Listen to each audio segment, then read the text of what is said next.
नमस्कार। स्वागत है हमारे चैनल पर, जहां हम आपके भीतर के ब्रह्मांड की खोज करते हैं। आज हम 7 चक्रों की रहस्यमयी दुनिया में यात्रा करेंगे।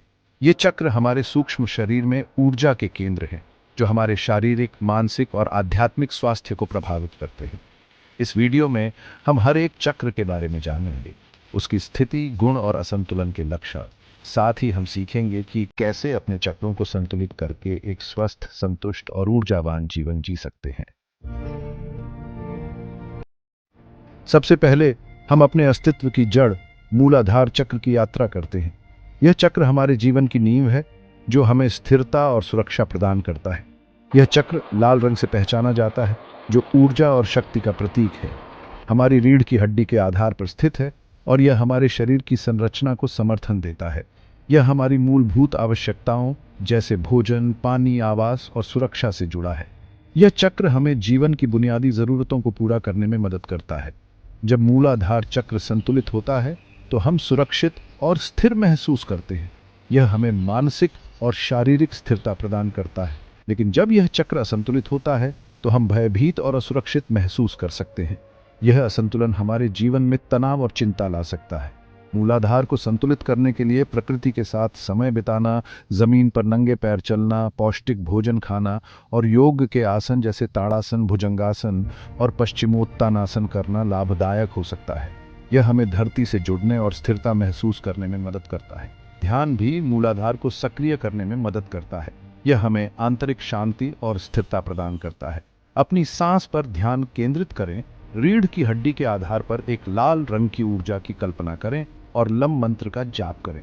यह अभ्यास मूलाधार चक्र को संतुलित और सक्रिय करने में सहायक होता है। अब हम मूलाधार से ऊपर उठते हुए दूसरे चक्र, स्वाधिष्ठान चक्र की ओर बढ़ते हैं। यह चक्र नारंगी रंग का प्रतीक है और नाभि के ठीक नीचे स्थित है। यह चक्र रचनात्मकता, जीवन शक्ति, यौन ऊर्जा और आनंद का केंद्र है। जब स्वाधिष्ठान चक्र संतुलित होता है, तो हम जीवन में उत्साह और जोश महसूस करते हैं। लेकिन जब यह चक्र असंतुलित होता है, तो हम भावनात्मक अस्थिरता और निराशा का अनुभव कर सकते हैं। स्वाधिष्ठान चक्र को संतुलित करने के लिए रचनात्मक गतिविधियों में शामिल हों, जैसे नृत्य, गायन, चित्रकारी, लेखन, बागवानी। पानी के साथ अपना संबंध मजबूत करें। योगासन जैसे भुजंगासन, पवन मुक्तासन और गोमुखासन भी इस चक्र को संतुलित करने में सहायक है। ध्यान के दौरान नाभि के नीचे एक नारंगी रंग की चमकती हुई ऊर्जा की कल्पना करें और वह मंत्र का जाप करें। अब हम ऊर्जा के तीसरे केंद्र, मणिपूरक चक्र की ओर बढ़ते हैं। यह चक्र पीले रंग से प्रकाशित होता है और नाभि के ठीक ऊपर सौर प्लेक्सस में स्थित होता है। मणिपूरक चक्र हमारी आत्मशक्ति, इच्छा शक्ति, आत्मविश्वास और आत्मनियंत्रण का केंद्र है। जब मणिपूरक चक्र संतुलित होता है, तो हम अपने जीवन पर नियंत्रण रखते हैं और चुनौतियों का सामना साहस से करते हैं। लेकिन जब यह चक्र असंतुलित होता है, तो हम शक्तिहीन और अनुशासनहीन हो जाते हैं। मणिपूरक चक्र को संतुलित करने के लिए योग के आसन जैसे नौकासन, धनुरासन और उष्ट्रासन करें। ध्यान के दौरान नाभि के ऊपर एक चमकते हुए पीले रंग की ऊर्जा पर ध्यान केंद्रित करें और रम मंत्र का जाप करें। अपने आप को चुनौतियों का सामना करने के लिए तैयार करें और खुद पर विश्वास रखें। अब हम हृदय चक्र, अनाहत चक्र तक पहुंचते हैं।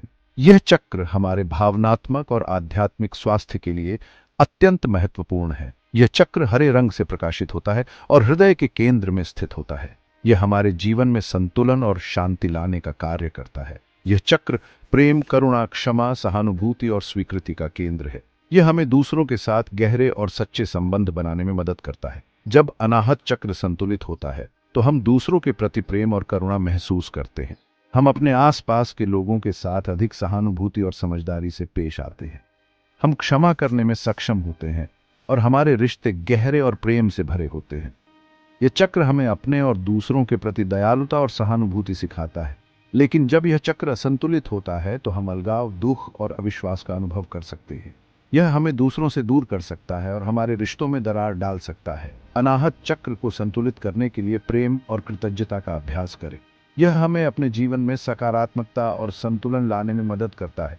योग के आसन जैसे भुजंगासन, मत्स्यासन और गोमुखासन भी इस चक्र को सक्रिय करने में मदद करते हैं। ये आसन हमारे शरीर और मन को संतुलित करते हैं। ध्यान के दौरान अपने हृदय के केंद्र पर एक चमकते हुए हरे रंग की ऊर्जा पर ध्यान केंद्रित करें और यह मंत्र का जाप करें। यह हमें आंतरिक शांति और संतुलन प्राप्त करने में मदद करता है। याद रखें, अनाहत चक्र हमारे अस्तित्व का हृदय है।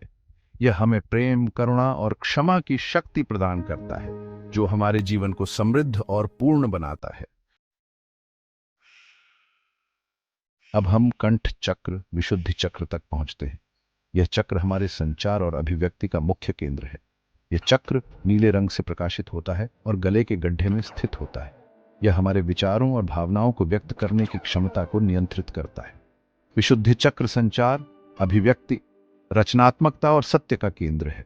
यह हमें अपनी सच्चाई को स्पष्टता और ईमानदारी से व्यक्त करने में मदद करता है। जब विशुद्धि चक्र संतुलित होता है तो हम अपनी बात स्पष्टता और आत्मविश्वास से कह पाते हैं। हम दूसरों के साथ प्रभावी ढंग से संवाद कर सकते हैं। हम अपनी रचनात्मकता को स्वतंत्रता से व्यक्त कर पाते हैं। ये चक्र हमें अपनी कला और विचारों को दुनिया के सामने लाने की शक्ति देता है। लेकिन जब यह चक्र असंतुलित होता है तो हम शर्मीले और अपनी बात कहने में असमर्थ हो सकते हैं। यह हमें आत्म अभिव्यक्ति में बाधा डाल सकता है। हमें गले से संबंधित समस्याएं हो सकती हैं। यह असंतुलन शारीरिक और मानसिक दोनों रूपों में प्रकट हो सकता है। विशुद्ध चक्र को संतुलित करने के लिए गायन, जाप, लेखन और सार्वजनिक बोलने जैसी गतिविधियों में शामिल हों। यह गतिविधियां इस चक्र को सक्रिय और संतुलित करने में मदद करती हैं। योग के आसन जैसे मत्स्यासन, हलासन और सर्वांगासन भी इस चक्र को सक्रिय करने में मदद करते हैं। ये आसन गले के क्षेत्र में ऊर्जा के प्रवाह को बढ़ाते हैं। ध्यान के दौरान अपने गले के केंद्र पर एक चमकते हुए नीले रंग की ऊर्जा पर ध्यान केंद्रित करें और मंत्र का जाप करें। यह ध्यान विशुद्ध चक्र को संतुलित और सशक्त बनाने में सहायक होता है। अब हम भौहों के बीच स्थित आज्ञा चक्र तक पहुंचते हैं, जिसे तीसरा नेत्र भी कहा जाता है। यह चक्र इंडिगो रंग से प्रकाशित होता है और अंतर्ज्ञान, ज्ञान, बुद्धि और मानसिक स्पष्टता का केंद्र है। जब आज्ञा चक्र संतुलित होता है तो हमारा अंतर्ज्ञान तेज होता है और हम सही निर्णय ले पाते हैं। लेकिन जब यह चक्र असंतुलित होता है तो हम भ्रमित और असुरक्षित महसूस कर सकते हैं। हमें सिर दर्द और अनिद्रा जैसी समस्याएं हो सकती हैं। आज्ञा चक्र को संतुलित करने के लिए ध्यान, प्राणायाम और मनन जैसे अभ्यास करें। योग के आसन जैसे शीर्षासन, बालासन और त्रिकोणासन भी इस चक्र को सक्रिय करने में मदद करते हैं। ध्यान के दौरान अपनी भौहों के बीच एक चमकते हुए इंडिगो रंग की ऊर्जा पर ध्यान केंद्रित करें और AUM मंत्र का जाप करें। अंततः हम सहस्रार चक्र तक पहुंचते हैं, जो हमारे सिर के शिखर पर स्थित होता है। ये चक्र बैंगनी या सफेद रंग से प्रकाशित होता है और आध्यात्मिक जागृति, परमानंद, एकात्मकता और दिव्य चेतना का केंद्र है। जब सहस्रार चक्र जागृत होता है तो हमें एक असीम अद्वैत चेतना का अनुभव होता है। हम समझते हैं कि हम सब एक हैं। सहस्रार चक्र को जागृत करना एक दीर्घ और गहन आध्यात्मिक साधना का परिणाम होता है। ध्यान, योग, सेवा, भक्ति और ज्ञान के माध्यम से हम इस दिव्य केंद्र को जागृत कर सकते हैं। जब सभी चक्र संतुलित और सक्रिय होते हैं तो ऊर्जा मुक्त रूप से प्रवाहित होती है, जिससे हम स्वस्थ, संतुष्ट और आनंदमय जीवन जीते हैं। याद रखें, यह यात्रा आंतरिक है। अपने अंदर झांकें और अपनी असीम क्षमता को प्रकट करें। तो दोस्तों, यह थी 7 चक्रों की एक छोटी सी झलक। मुझे उम्मीद है कि इस जानकारी से आपको अपने आप को और अपने अस्तित्व को बेहतर तरीके से समझने में मदद मिलेगी। अगर आपको यह वीडियो पसंद आया हो तो कृपया इसे लाइक करें, अपने दोस्तों के साथ शेयर करें और चैनल को सब्सक्राइब करना ना भूलें। अपने विचारों, प्रश्नों या अनुभवों को नीचे कमेंट सेक्शन में हमारे साथ जरूर शेयर करें।